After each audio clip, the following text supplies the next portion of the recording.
Joe would have a myriad of appointments, physio, speech language.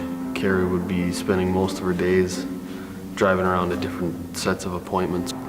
It was a lot of conversation with medical staff, but not a lot of hands-on support for Harrison. I would say we struggled a little bit. At the Children's Hospital, then they said that he was autistic. He has a global developmental delay, but I think the main things we struggle with were feeding. He's just learning now to eat. Mobility was a big issue. Speech is an issue. He's basically got delays in all areas. He has gross motor delays. He didn't start walking until Father's Day last year. And he still has a very severe speech delay. But not so much anymore.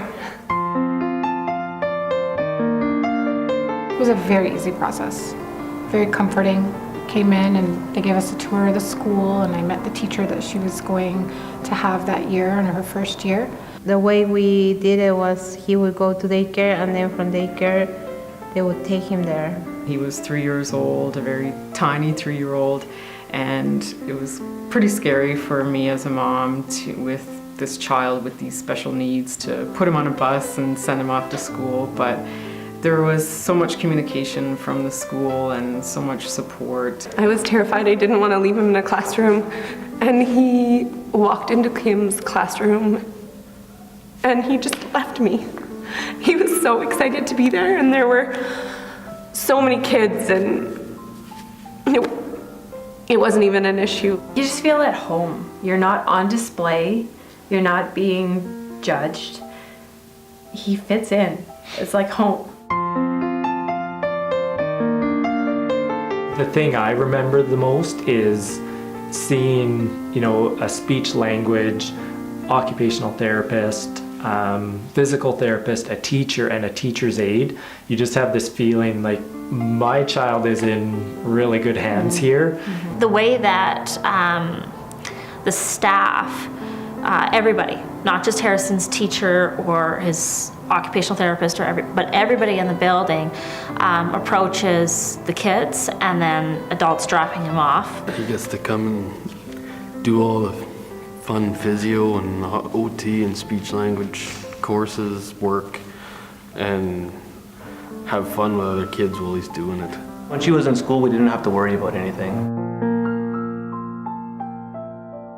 When we started this, we were told, don't know if he'll walk or talk, and he's doing both. He's less frustrated because he feels heard. Whether it's verbal or not, he feels heard. He has learned so many new things. His speech obviously was the biggest factor of him attending Providence. His ability to be social, they have very good routines there that he's learned, these routines, and listening to others and having some independence, be away from his mom and stuff. That's what's the best thing about Providence. I love that she had everything under one roof. We get to be parents. We don't have to be therapists. They're very engaged in, telling you what your child excelled at that day, what they did, what they're doing. Giving us our life back, where you can just take a deep breath and relax. They understand him, and they think that he has potential, and it's not about what he can't do, it's about let's work on this so that he can do this. That's really cool to see. But we're all like that. We have strengths and weaknesses, so.